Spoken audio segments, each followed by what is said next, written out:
जय गुरुदेव। परम पुरुष गुरुदेव जी, जय गुरुदेवय नाम। अलख अगम के पार में स्वामी तुम्हें प्रणाम। कोटि कोटि करूं वंदना, अरब खरब प्रणाम। चरण कमल बिसरू नहीं, जय गुरुदेवय नाम। परम पूज्य स्वामी जी महाराज के चरणों में कोट कोट प्रणाम। आप सभी सत्संगी भाई बहनों, माता पिता, नर नारी, बच्चे बच्चियों, सबको सादर जय गुरुदेव। आज हम सब लोग आपस में फिर मिलकर गुरु महाराज जी के सत्संग वचन पर चर्चा करेंगे। और आज हम इस विषय पर आपस में चर्चा करेंगे कि नाम कुंजी जो है ये कैसे मिलती है और इसका इस्तेमाल कैसे किया जाता है और इसका तत्काल प्रभाव हमें कैसे मिलता है, इसके बारे में थोड़ा हम लोग विचार करेंगे आपस में। जय गुरुदेव। ममता तूने गई मेरे मन से, ममता तूने गई मेरे मन से।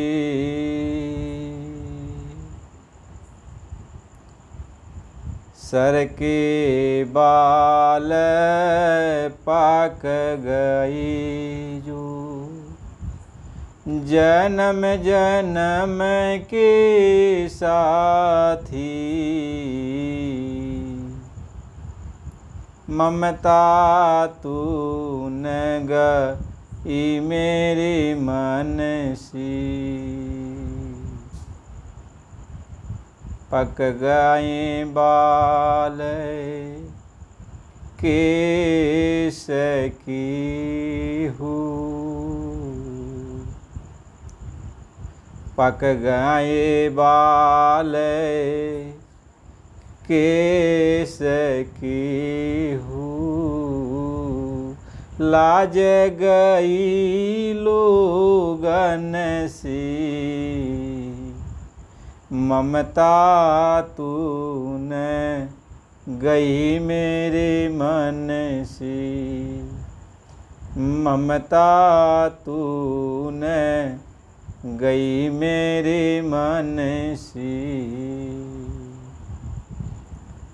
तन के चाम झूली गई सब,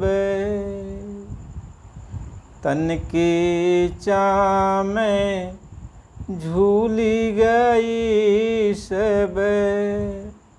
हाथ का पन लागी, ममता तूने गई मेरे मन से। ममता तूने गई मेरे मन से। वचन बोले कोई सुनाई ना पड़े, वचन बोले कोई सुनाई ना पड़े। कान बाहिर भायो यही तान में, ममता तूने गाई मेरे मन से। ममता तूने गाई मेरे मन से। सर की केस पक गई सब,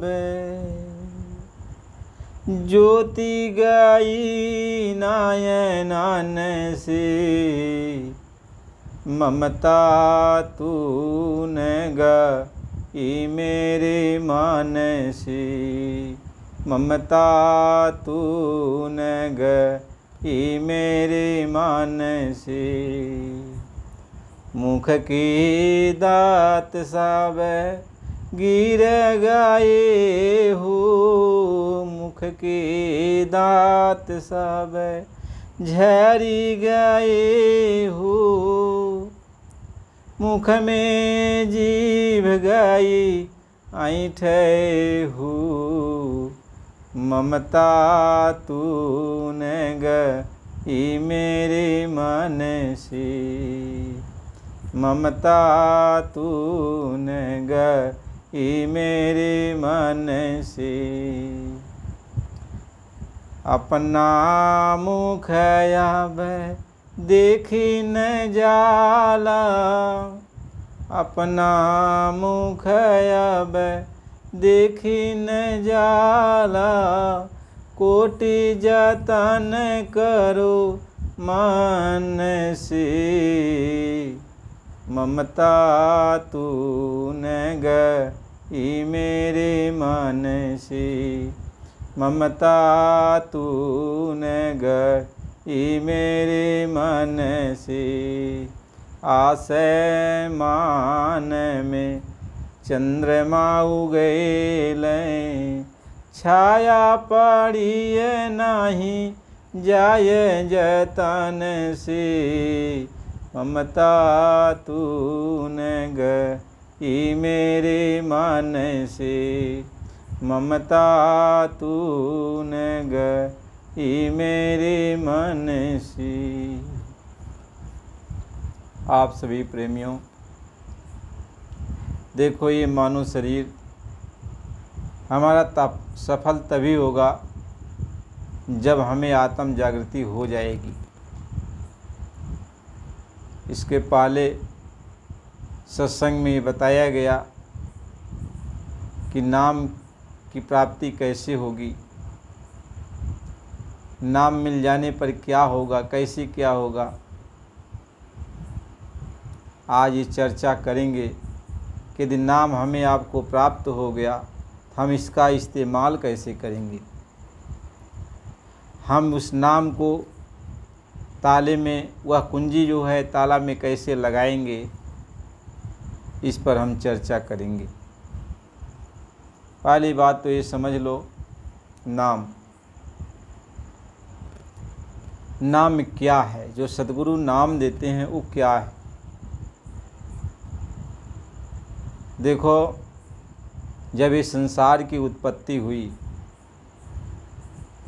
जब ये संसार की रचना हुई, संसार की उत्पत्ति हुई, तो संसार की जो उत्पत्ति हुई वह कुल मालिक के नाम से ही उत्पत्ति हुई, कुल मालिक के नाम से ही उत्पत्ति हुई। कुल मालिक ने अपने नाम का उच्चारण किया। अब आप कुल मालिक किसी को भी कह सकते हो, कुल मालिक किसी को भी कह सकते हो, क्योंकि उसका कोई नाम नहीं था, वह कुल मालिक का कोई नाम नहीं था। सब कुछ उसी में समाया हुआ था। जब उसने रचना शुरू किया तो उसने अपने नाम की उत्पत्ति की। कुल मालिक ने नाम की उत्पत्ति की। नाम का मतलब होता आवाज़। तो आवाज़ कई तरह से हो सकती है, आवाज़ कई तरह से हो सकती है, लेकिन उस मालिक ने कौन सी आवाज़ निकाली? सबसे पहले उस मालिक ने कौन सी आवाज़ निकाली? उस मालिक के मुख से कौन सा नाम निकला जिसको आदि नाम कहते हैं? बात समझो। जो आदि नाम की चर्चा की जाती है, जिस आदि नाम को समझने की बात की जाती है, वह आदि नाम वही कि जब मालिक ने रचना शुरू किया तो उन्होंने जो आवाज़ निकाली, अपनी जो वाणी निकाली, वह कौन सी वाणी थी, वो कौन सी आवाज़ थी जिसको मालिक ने अपने मुखार बिंदु से उच्चारण किया, उस वाणी का जिक्र किया जाता है, उसी आवाज़ की जिक्र किया जाता है कि उस आवाज़ ने सारे ब्रह्मांडों की रचना किया, खंड ब्रह्मांड की रचना किया उसी आवाज़ ने। देखो, सत्संग जब आप पूरा सुनोगे, पूरा समझोगे, तभी बात समझ में आएगी। जब कुल मालिक ने पहली बार आवाज़ निकाली तो उन्होंने 3 देश की रचना किया, वो एक ही आवाज़ पे। यानी जब वो आवाज़ निकली उनकी तो 3 देश की रचना किया, अगम लोक की रचना किया, अलख लोक की रचना किया और सतलोक की रचना किया। यानी वो जो आवाज़, पहली आवाज़ निकली आदि मालिक की, कुल मालिक की, तो वो आवाज़ 3 देश की रचना किया, 3 मंडल की रचना की। यानी 3 देश बहुत बड़े बड़े हैं जिसका बयान नहीं किया जा सकता। और इन तीनों देश को बनाकर वह कुल मालिक ने अपना 3 रूप बनाया। तीनों रूप एक ही जैसा था। जो सत्यलोक में उन्होंने अपना रूप बनाया सत्य, तो उस रूप को हम लोग सत्य पुरुष कहते। और फिर अलख लोक में जब उन्होंने अपना रूप बनाया तो उसको अलख पुरुष कहते। और अगम लोक में जब उन्होंने अपना रूप बनाया तो उसको अगम पुरुष कहते। लेकिन जो सत्य पुरुष का रूप है और जो अगम पुरुष का रूप है, जो अलख पुरुष का रूप है, ये तीनों एक है, एक जैसा है। हाँ, इसमें जो प्रकाश है, सत्यलोक में जो प्रकाश है, जो ताकत है, उससे अलख लोक में और ज़्यादा प्रकाश है, और ज़्यादा ताकत है। अगम लोक में और ज़्यादा प्रकाश है, और ज़्यादा ताकत है। यानी यहाँ से सुंदरता और ऊपर और हो जा रही है, फिर उसके ऊपर और सुंदरता हो जा रही है, लेकिन रूप एक ही है, रस एक ही है, आवाज़ एक ही है। यानी सतलोक और अलख लोक और अगम लोक, यह एक रस है। इसमें किसी भी प्रकार का कोई फेर बदल नहीं है, कोई कमी नहीं है। जो इसमें सतलोक में पहुंच जाता है वह इन सभी देशों में आता जाता है, 3 देशों में जाता है। सतलोक से अलख लोक में भी चला जाएगा, अगम लोक में भी चला जाएगा, फिर अपने धाम अनाम धाम में भी चला जाएगा। यानी ये सब एक रस है, इसमें कोई फेर बदल नहीं है। अब वो आदि नाम जो था, वो आदि नाम अब वहीं आके रुक जाता है। आदि नाम सतलोक की रचना करके वहीं पे आके रुक जाता है, आज भी रुका हुआ है। यानी अब वो आदि नाम सतलोक में आके रुक गया। महात्मा इस चीज़ को समझा रहे हैं। अब नीचे की जो रचना हुई तो वो आदि नाम, जो आदि पुरुष अनाम महाप्रभु, जो अपना सतरूप बनाए सतलोक में, जो अपना रूप बनाए सतलोक में, तो सतलोक में वो सतपुरुष उनको कहा जाता है। वो सत्यपुरुष, उन्होंने अपनी आवाज़, जिसको सार नाम कहते हैं, जिसको सार शब्द कहते हैं, अब उन्होंने अपनी आवाज़ पर सार शब्द, अपनी आवाज़ निकाली तो उसमें असंख्य ब्रह्मांड, यानी बेशुमार ब्रह्मांड बन गए, जिसकी कोई गणना नहीं है। अनंतों ब्रह्मांड, एक दो नहीं, एक दो नहीं, जिसकी कोई गणना नहीं, कोई न उसकी कोई पैमाइश है, न कोई गणना है, न कोई कर सकता है। अनंत ब्रह्मांड है। अब उस सत्यपुरुष ने अपने पहली बार जब उन्होंने अपनी आवाज़ निकाली तो जिसको सार शब्द कहते, सार नाम कहते, वो आवाज़ जब उन्होंने पहली बार निकाली तो उस आवाज़ पर अनेकों ब्रह्मांड बना दिए, अनेकों लोक लोकांतर बना दिए, जिसका कोई वार पार नहीं है। और वो आवाज़ जो सार आवाज़ है, जो सार शब्द है, वो सारे खंडों ब्रह्मांडों को आधार दिया है, उसी पर सारी रचनाएं टिकी हुई है। अभी नहीं है कि रचना करके वो आवाज़ वापस चली आई, नहीं, उसी आवाज़ पे ही रचना है। जैसे अनाम महाप्रभु ने जब आवाज़ निकाली तो उसी आवाज़ पे सतलोक तक रचना है, और सतलोक तक आके वो आवाज़ रुक गई है। ऐसे ही सत्य पुरुष ने जब आवाज़ अपनी निकाली तो असंख्यों ब्रह्मांड बन गए, असंख्यों ब्रह्मांड बन गए।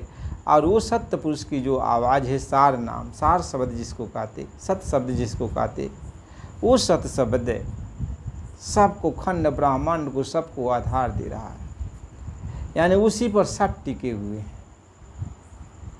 उसी पर सब टिके हुए हैं। अब सारे ब्रह्मांड की रचना करके वो आवाज़ सार शब्द रुक गया। अब वो सार शब्द ऐसा नहीं है कि एक ही जगह है, सब जगह है। इसलिए कहा कि वो सार शब्द सारे ब्रह्मांडों में है, सब जगह है वो सार शब्द, क्योंकि सार शब्द ही सबको आधार दिया हुआ, उसी पर ही जो है सब कुछ टिका हुआ है। बात समझ लो, बात समझ लो। अब जब सारे ब्रह्मांड को बना दिया सत्य पुरुष ने, और उनका सार शब्द यानी पहली बार जो आवाज़ निकली, वो उस आवाज़ ने सब रचना कर दिया, और वो आवाज़ सब रचना करके सबको आधार दे रहा है। तो सत्य पुरुष की आवाज़ पर ही ये सारे खंड ब्रह्मांड टिके हुए हैं, सारे खंड ब्रह्मांड टिके हुए, सब कुछ उन्हीं के आधार। अब महापुरुष इस बात को समझा रहे हैं। इसके बाद अनेकों ब्रह्मांड तो बन गया जिसकी कोई गणना नहीं। इसके बाद सत्य पुरुष ने बारी बारी से 16 बार आवाज़ निकाली। एक बार आवाज़ निकाली तो अपनी एक कला यानी अपने एक पुत्र को नीचे उतारा। दूसरी बार आवाज़ निकाली तो दूसरे पुत्र को नीचे उतारा। तीसरी बार आवाज़ निकाली तो तीसरे, यानी इस तरीके से 16 बार, यानी 16 आत्माओं को अपनी आवाज़ पे बारी बारी से नीचे उतारा और उसको 16 दीपों में बैठा दिया। और जो आवाज़ निकाली उसी आवाज़ पर ये बैठे हुए हैं, ये बैठे हुए हैं। तो उस आवाज़ का नाम है, जो 16 पुत्र उनके हुए, जिनको 16 सूरत कहते हैं, 16 ब्रह्म कहते हैं। ये 16 ब्रह्मांडों में 16 दीपों में इनको बैठा दिया, इनको 16 दीपों में बैठा दिया, और सब क्रम से बैठे हुए हैं। ये 16 नाम इसलिए कहा गया कि इनके 16 नाम हैं। सत्य पुरुष ने जब अपनी आवाज़ बारी बारी से निकाली, एक एक को अपनी आवाज़ पर नीचे उतारा, एक एक को, और एक एक दीप में बैठाया, तो उनका नाम है। नाम का भेद महापुरुषों ने खोला नहीं, लेकिन 5 को सीरियल वाइज, 5 को सीरियल वाइज रखा, तो उन 5 का भेद खोला है। यानी जो उनके 5 और पुत्र हैं, 16 में 5 पुत्र, उन 5 पुत्रों को जिन दीपों में बैठाया है, उन दीपों का भेद खोला, और उन जो है उन पुत्रों का नाम बताया कि हमारे ये 5 पुत्र जो रास्ते में हैं, इनका हम तुम्हें भेद बताते हैं, ये नाम बताते हैं। तो ये नाम यहाँ का नहीं, सत्य पुरुष ने ही ये नाम रखा है। यानी इनका नाम सत्य पुरुष ने ही रखा है, इसलिए ये जातीय नाम है। ये नहीं है कि यहाँ किसी ने उसको उस नाम को रख धरा दिया कि हाँ चलो ये इनका नाम है, चलो यह इनका नाम है, चलो यह इनका नाम है, कोई रख दिया नहीं। जो उनका नाम है, जो उनका नाम है, सत्पुरुष ने उस नाम को रखा है, सत्पुरुष ने उनके नाम को रखा है। यानी जब सत्पुरुष ने अपने पुत्र को नीचे उतारा तो सत्पुरुष की आवाज़ है। जैसे अभी तो भेद तभी खुलता है जब नामदान कोई पा जाता है, तो उन्होंने 5 पुत्रों का भेद खोला। इसलिए उन्होंने 5 पुत्रों का जो अपनी आवाज़ पर निकाली है नाम, उस नाम का भेद खोला कि ये इनके नाम है, इनके नाम है। यानी 5 पुत्रों का, वैसे 16 पुत्र जो उतारे गए उनका नाम है, सत्पुरुष ने ही रखा उनका नाम, दूसरा कोई नहीं रखा। और ये सत्पुरुष के नाम है, ये 16 नाम, इसलिए इनकी ये 16 कला कही जाती है, ये 16 शक्तियाँ कही जाती हैं सत्पुरुष की, ये 16 ब्रह्म कहे जाते हैं सत्पुरुष की। ये 16 ब्रह्म है, ये 16 ब्रह्म है। ऊपर यानी महाशून्य के मैदान में, महाशून्य में 16 द्वीपों में इन 16 पुत्रों को अपनी आवाज़ पे बैठा दिया, अपनी आवाज़ पे बैठा दिया। अब ये 16 पुत्र उनकी आवाज़ पे बैठ गए तो 16 द्वीपों में बैठ गए, 16 द्वीपों में बैठ गए। तो ये जो 16 पुत्र थे, ये जब अपने प्रकाश को बाहर करते, जैसे सूर्य भगवान का प्रकाश जब बाहर निकलता है तो उजाला हो जाता है, और जब प्रकाश सिमट जाता है तो अंधेरा हो जाता है। ऐसे ये लोग जब अपने प्रकाश को, अपनी रोशनी को बाहर करते थे तो उस ब्रह्मांड में उजाला हो जाता था, उस दीप में। और जब अपने प्रकाश को समेट लेते थे तो अंधेरा हो जाता था। लेकिन सतलोक में ऐसा नहीं। सतलोक में वह है जो लोक ही है, अपने आप प्रकाशित है, अपने आप प्रकाशित है। वहाँ अंधेरा नहीं है, इसलिए कहा वहाँ अंधेरा नहीं जा सकता। वहाँ सूरज उगता और डूबता नहीं है।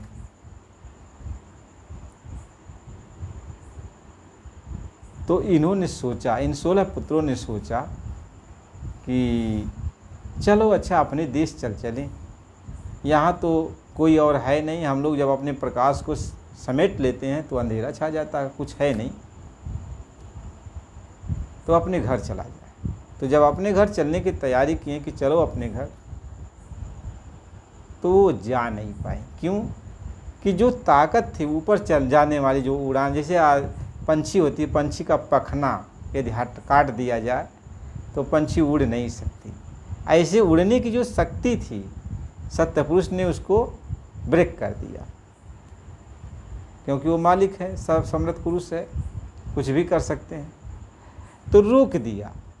तो ये जो है ऊपर नहीं जा सकती, अपने स्थान से ऊपर नहीं जा सकते। तो बड़ा कोशिश किया ऊपर चलने के लिए, लेकिन जा नहीं पाए। तभी 16 पुत्रों ने आपस में बातचीत कर ही रहे थे, कहें कि अब क्या किया जाए, पिताजी ने तो देश से निकाल दिया, हम लोग अकेले यहाँ क्या करेंगे। तो 16 ने आपस में राय मशवरा किया और कहा कि पिताजी की यहीं से बैठ कर आराधना किया जाए, प्रार्थना किया जाए, तपस्या किया जाए, उनसे प्रार्थना किया जाए। तो बहुत जुगों तक, 1-2 जुग, बहुत जुगों तक सब लोगों ने आराधना की एकटक होकर के। तो सत्पुरुष प्रसन्न हो गए, कहें बच्चों तुम लोग बहुत सेवा किया, बताओ क्या चाहते हो। कहें पिताजी आपने तो देश से निकाल दिया, अब देश में तो बुला नहीं रहे हो। कहें हाँ, तो हम अकेले यहाँ रह के क्या करेंगे, अकेले रह के क्या करेंगे। यहाँ राजा बना दिया इन द्वीपों का कि यहाँ के द्वीप, यहाँ के ब्रह्मांड के तुम मालिक हो, तो अकेले हम लोग क्या करेंगे। कहें तो क्या चाहते हो। कहें आत्माओं को दे दीजिए, सुरतों को दे दीजिए। जब सुरतों को कहें अच्छा ठीक है, तो सुरतों को दे दिया। स्वामी जी महाराज ये समझाते जैसे समुद्र में से एक ही घड़ा पानी निकाल दिया जाए, ऐसे 16 घड़ा सुरतों का निकाला और 16 इन ब्रह्मों को दे दिया। तो अपने अपने लोक में इन 16 सुरतों को, इन 16 घड़ा में जो सुरतें थीं सबको दे दी और सब लोगों को मसाला भी दे दिया। तो राजा वो हैं अपने अपने हिसाब से अपने अपने लोकों में इन सुरतों को रखते हैं और इनके ऊपर वो शासन कर रहे हैं। जो छोटा पुत्र हैं, सत्यपुरुष के जो छोटे पुत्र हैं, जिनको हम लोग ईश्वर कहते हैं, खुदा कहते हैं, गाड कहते हैं, उनको भी एक घड़ा मिल गया। बराबर सबको मिला, कम किसी को नहीं मिला, जितना मिला सबको बराबर मिला। तो इनको घड़ा मिल गया तो फिर ये तपस्या करने लगे, तो फिर सत्यपुरुष प्रसन्न हुए, कहें अब बच्चा क्या चाहते हो? कहें कि ये जो रचना है, ये जो रचना आपने ब्रह्मांडों की रचना किया, लोक को बनाया है, और यह मुझे जो है अच्छा नहीं लगता है। मैं ये चाहता हूँ कि मैं खुद रचना करूं,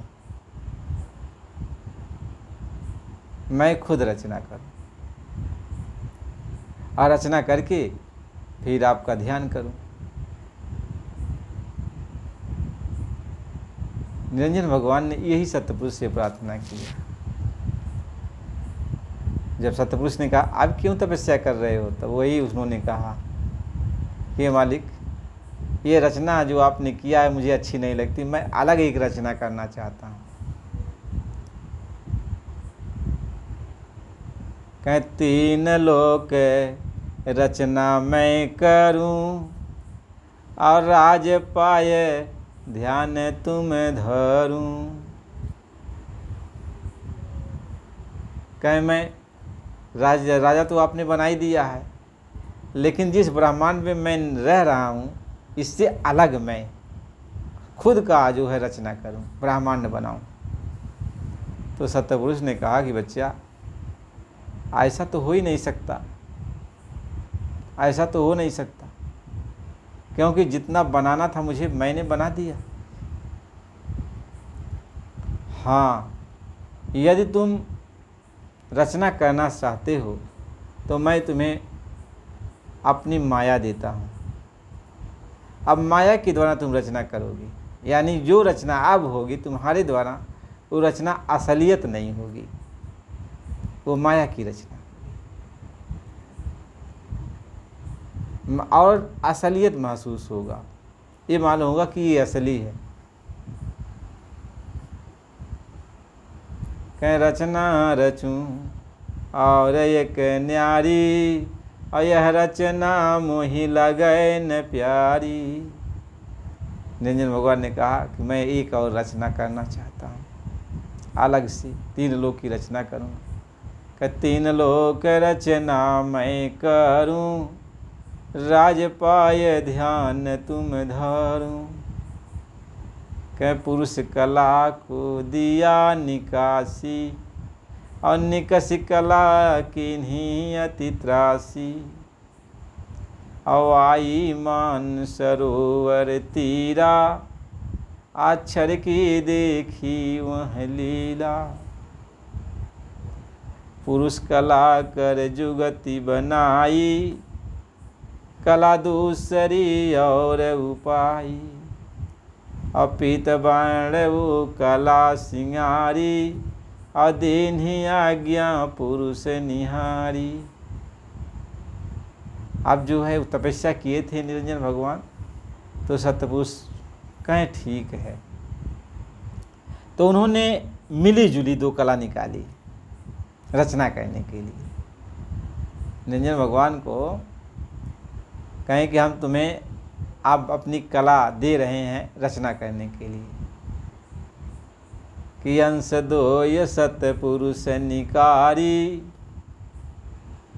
ज्योत निरंजन नाम धरारी। अवाई मान सरोवर तीरा, अक्षर की देखी वहाँ लीला। कहते हैं कि दो कला, यानी उन्होंने रचना करने का जब कहा कि ठीक है, जब तुम अलग से रचना करना चाहते तो तुम वैसे कर नहीं सकते, तो मैं अपनी 2 कला तुम्हें देता हूँ और उन 2 कलाओं से तुम रचना करो। कह 2 कला उतर कर आई और झजरी दीप में आन समाई। कहती है 2 कला उतर के आई नीचे, कहाँ, जिसको हम लोग कहते हैं कि ईश्वर का मुकाम है, निर्वाण पद जिसको कहते हैं वहाँ पे झजरी दीप में ये 2 कला उतर के आई। तो झजरी दीप जानते हो, वो तो जब सद्गुरु नामदान देंगे तो पता चलता है। कहते उस दीप पर, उस स्थान पे ये दोनों कला आके बैठ गई। कहीं ये 2 कला उतर कर आई और झजरी दीप में आन समाई। और यहाँ बैठी त्रिलोकी राची और 5 तीन की धूम अब मची। कहते यहाँ बैठ करके तीनों लोक की रचना किया।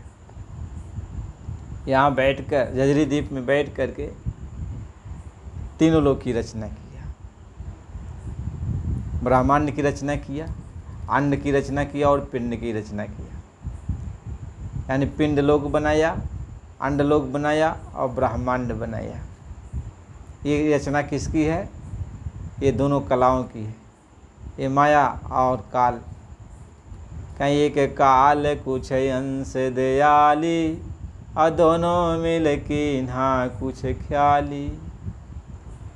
तो थोड़ा सा दयाल का अंश है लेकिन काल उसमें ज़्यादा है और माया है, तो दोनों मिल करके इन्होंने ये रचना शुरू किया, ये रचना शुरू किया। तो ये रचना जो पिंड की बनाई गई है, जो अंड की बनाई गई है और जो ब्रह्मांड की बनाई गई है, ये त्रिलोकीनाथ यानी निरंजन भगवान, ईश्वर, खुदा, गाड, इन्होंने ये रचना की है और सत्यपुरुष ने अपनी कला के द्वारा ये रचना करवाई। इसलिए सत्यपुरुष ने कहा इस रचना को मैंने नहीं किया, इस रचना को मैंने, मेरी कला की, मैंने अपनी कला इनको दिया, लेकिन अब इन्हीं का माना जाएगा कि इन्होंने रचना किया। इसलिए सत्यपुरुष ने कहा कि 3 लोक एक बूंद पसारा और सिंध रूप में अगम अपारा। इसलिए सत्यपुरुष ने कहा कि यह 3 लोग जो रचना किया मेरी एक बूंद ने किया, और तो मैं सिंध रूप हूँ, मैं इससे अलग हूँ। कह बूंद एक मेरी यहाँ रही, इसमें मेरी एक बूंद रही, यहाँ मेरी एक बूंद रहती है, मैं इसमें नहीं रहता। कह 3 लोक में बसता काल, चौथे में रहे नाम दयाल। कहीं 3 लोक में काल बसता है, यानी ये त्रिलोकीनाथ हैं, ये उन्हीं की रचना है। माया और ईश्वर ने मिल करके ये रचना किया है। इसलिए महापुरुष लिखते हैं कि गो गोचर जह लग मन जाई, सो सब माया जानू भाई। कहते हैं जहाँ तक इस मन की पहुँच है, माया की पहुँच है, ये सब माया की रचना है, माया की रचना है। इसलिए गुरु महाराज जी इस बात को समझाते हैं कि असल निरंजन नहूँ से न्यारा, और बेदहु नेति नेति गोहराया। कहते जो असल में जो मेरे 16वें पुत्र हैं वो इनसे अलग है, वो इनसे अलग है। वह कहीं असल निरंजन हुए नियारे, और भार सृष्टि सब इन पे डारे।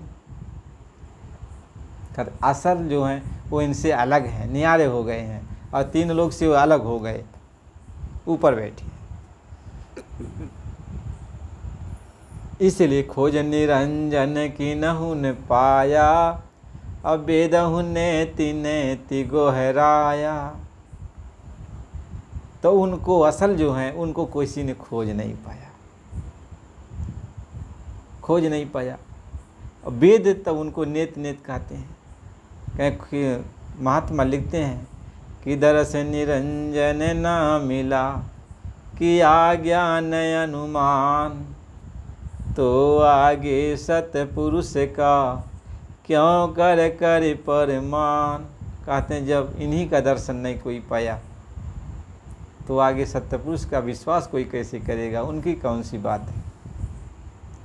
या तीन लोक में वो नहीं मिलेंगे, ईश्वर नहीं मिलते हैं जो सचमुच ईश्वर हैं, जो मालिक के 16वें पुत्र हैं, वो इस तीन लोक में वो भी नहीं रहते हैं।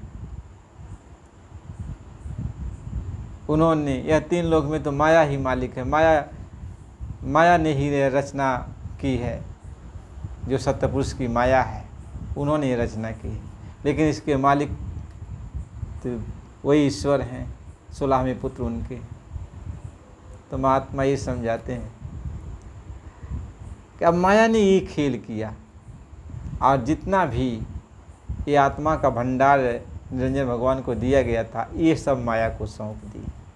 कहीं कि ये जितनी सूरतों का भंडार है तुम अपनी गोद में इनको रखो, अब तुम्हें इनको जन्माओ, तुम्हें इनको इनमें से निकालो, एक में डालो दूसरे से निकालो, तुम्हारा काम है। तुम चाहे जैसी अपनी व्यवस्था बनाओ, व्यवस्था बना करके तुम इन सब पर हुक्म चलाओ। कोई भी जीव यहाँ से जाने नहीं पाए, निकलने नहीं पाए, और कोई मेरा दर्शन भी नहीं करने पाए, मेरे बारे में कोई जानने भी नहीं पाए। यह माया को हुक्म दे दिया। अब सब जगह माया ही माया है, तो माया से कोई पार कैसे पाएगा बताओ। जो माया है तो माया से कोई पार पाएगा। हम लोग जो मृत लोक में हैं यह भी माया ही तो है। इसलिए यहाँ तन भी माया है, मन भी माया है, धन भी माया है, जो कुछ दृष्टिगोचर होता है वो सब माया है। अंदर माया, बाहर माया, सब माया। जो भी इसमें रचना हुई सब माया की रचना। जो लोक लोकांतर बने हैं सब माया के द्वारा बनाए गए। जो स्वर्ग वैकुंठ आदि लोग बने हैं सब माया के बने हुए हैं, माया ने सब रचना किया। जो इसमें मोक्ष मुक्ति बनाई गई है सब माया के द्वारा बनाई गई। जो इसमें बहुत जैसे देवी देवता बनाए गए, ब्रह्मा विष्णु महेश बनाए गए, सब माया के द्वारा बना। माया ने ही सबको उत्पन्न किया।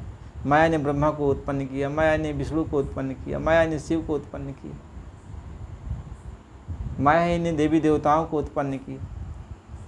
मोटी मोटी बात, सीधी सीधी बात समझना चाहिए। जब सीधी सीधी बात, मोटी मोटी बात समझ लोगे तब सोचोगे कि यहाँ से निकलना बहुत कठिन है, क्योंकि माया ने ही ये साधन बनाए हैं निकलने का। माया ने वेद के द्वारा निकलने की युक्ति बताई, शास्त्रों के द्वारा निकलने की युक्ति बताई, पुराणों के द्वारा निकलने की युक्ति बताई। माया ने यंत्र मंत्र तंत्र और नाना प्रकार की जो है उपायों से निकलने की युक्ति माया ने बनाई है। किस युक्ति से निकलोगे, और उसको प्रमाण की सहित मौजूद कर दिया कि देखो ये प्रमाण है, ये निकल गए यहाँ से, ये निकल गए यहाँ से, और यहाँ से निकल गए फिर जाके माया की बनाए दूसरे लोक में समा गए। यहाँ से निकले वहाँ चले गए, और हमको ये पता चला यहाँ से वो निकल गए, लेकिन ऊपर जाके माया के लोक में फिर समा गए। यहाँ से निकला वहाँ चला, वहाँ से निकला वहाँ चला, यानी घूम फिर करके कभी पिंड में, कभी अंड में, कभी ब्रह्मांड में। कभी आप पिंड में रहोगे तो कभी अंड सृष्टि में रहोगे, तो कभी ब्रह्मांड सृष्टि में रहोगे। यानी माया की सारी खेल है, इनसे अलग कोई नहीं जा सकता, इनसे कोई अलग नहीं जा सकता। इसलिए जो भी साधु महात्मा होते हैं, जो भी मंत्र तंत्र देते हैं, सब इसी माया के अधीन, माया में ही, माया की मंडलों में ही हम रह जाते हैं। जो भी ऋषि मुनि पीर पैगंबर जो कुछ भी आए तो महात्मा ये समझाते, संत ये समझाते हैं, अब माया से कैसे पार पाओगे, माया से कैसे पार पाओगे। इसलिए ओ प्रभु कुल मालिक का नामी महाप्रभु, वो जब कृपा करेगा जो आपका पिता है वो जब कृपा करे, वो खुद जब आएगा, वो जब खुद आएगा, जब पूरे सतगुरु मिलते हैं तब नाम भेद का गाते हैं। जब पूरे सतगुरु मिलेंगे तब वो नाम का भेद बताते हैं, तब वो नाम का भेद बताते हैं। तभी कबीर साहब जी ने कहा था कि जंत्र मंत्र सब झूठ है, मत भरमो जन कोई, और सार शब्द जाने बिना कागा हंसन होय। कहते जंत्र मंत्र का मतलब जितना जो कुछ भी यहाँ साधन बनाया गया है सब ये माया के बनाए गए हैं, और माया के द्वारा बनाए गए जो भी साधन है माया के ही लोगों तक जाएंगे, वो इसके ऊपर नहीं जाएंगे। देखो जहाँ तक जिसकी पहुँच होती है वह वहीं तक जाता है। आपके पास जितनी ताकत होगी उतनी ही ताकत से आप कोई काम कर सकते हो, उससे ज़्यादा नहीं।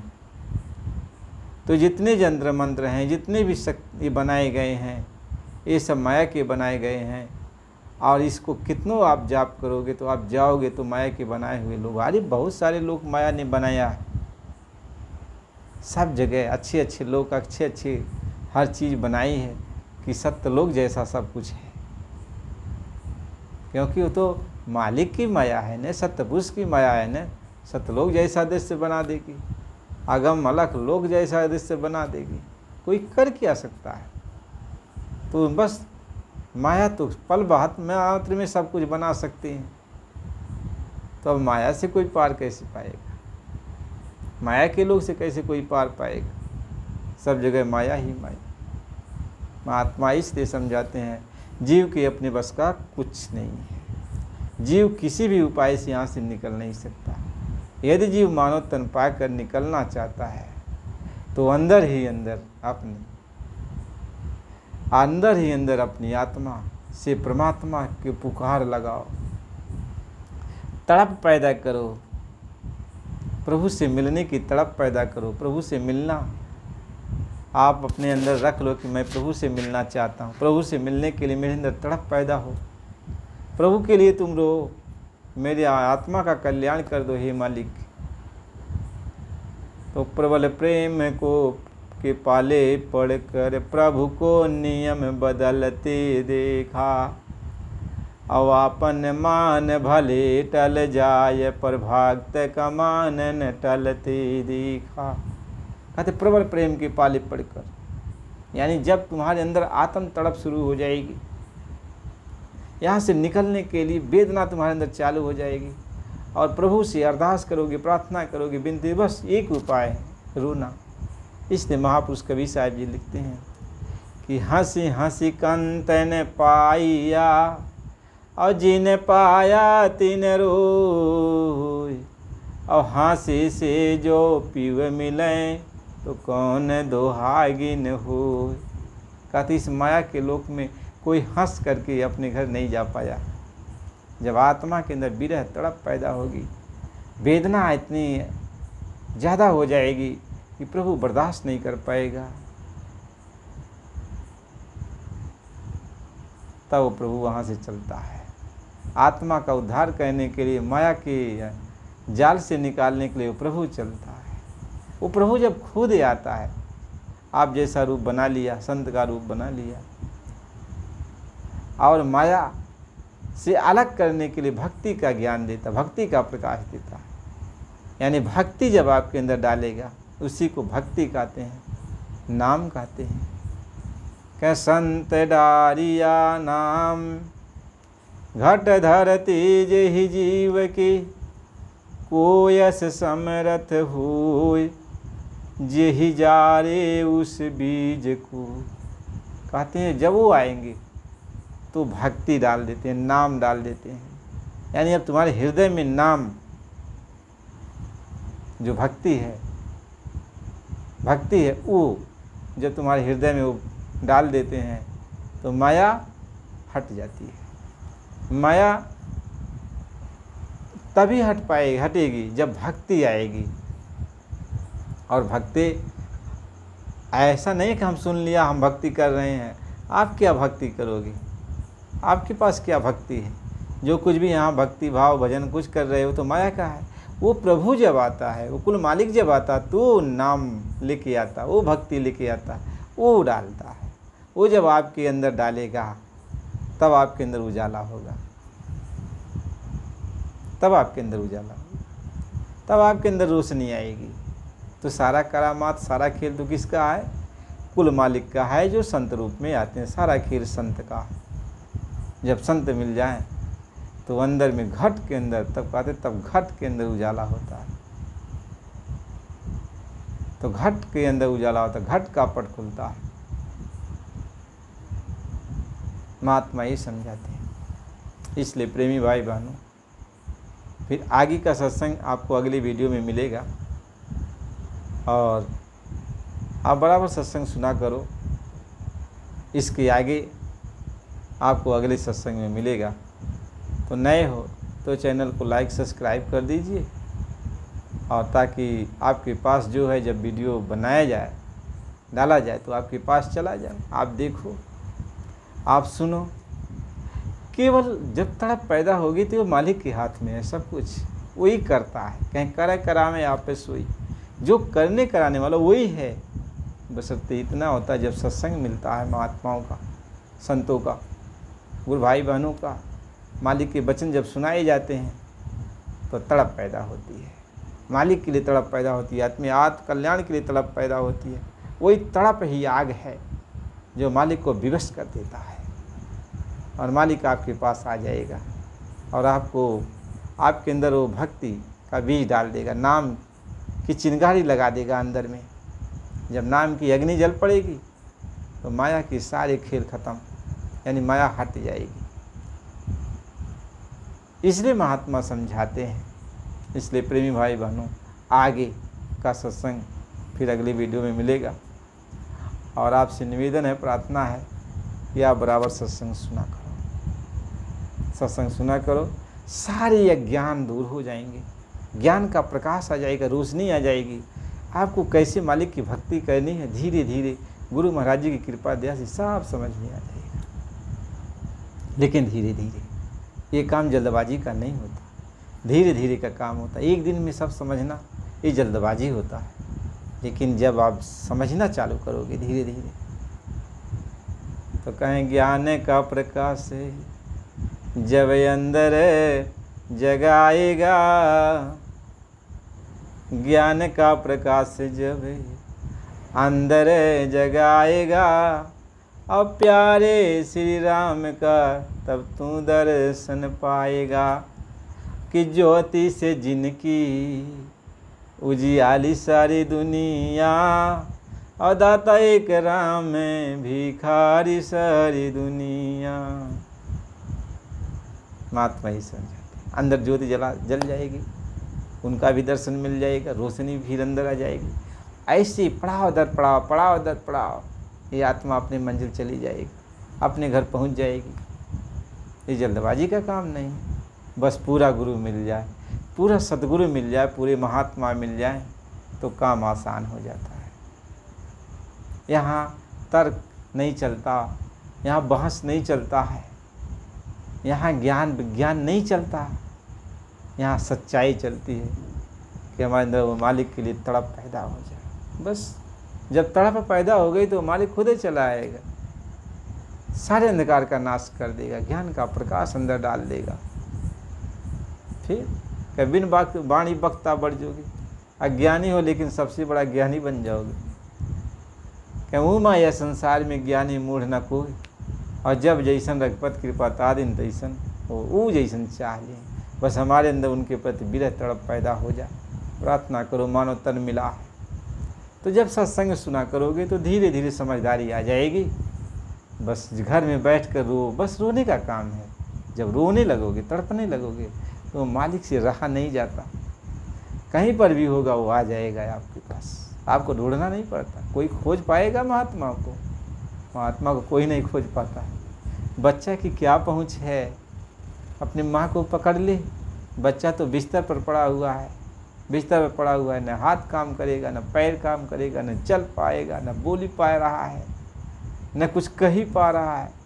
बस माँ की याद सता रही है, कुछ भोजन करने का कुछ है, भूख सता रही है, पीने के लिए कुछ सता रहा है, तो उसका सिर्फ एक ही उसके पास निदान है, चिल्लाना, तो रोना, बस तड़पना।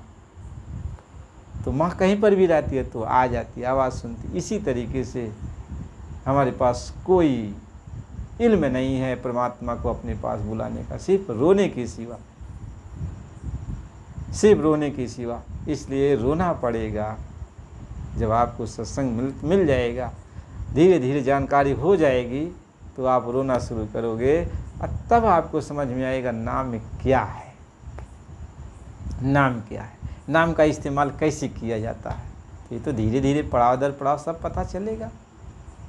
इसलिए प्रेमी भाई बहनों, हम तो आपके भाई हैं, जैसे आप वैसे हम, जैसे आप हैं वैसे हम हैं। यहाँ कोई पढ़ा लिखा ज्ञानी थोड़ी, बस आपके ऊपर मालिक की कृपा, हमारे ऊपर मालिक की कृपा। हम दोनों यही चाहते हैं कि सबके ऊपर मालिक की कृपा हो जाए और सबको मालिक अपना ज्ञान दे दें, अपनी भक्ति दे दें और सबको ले चलें। सारी आत्माएं तो मालिक की हैं। इसलिए सत्संग जरूर सुना करो।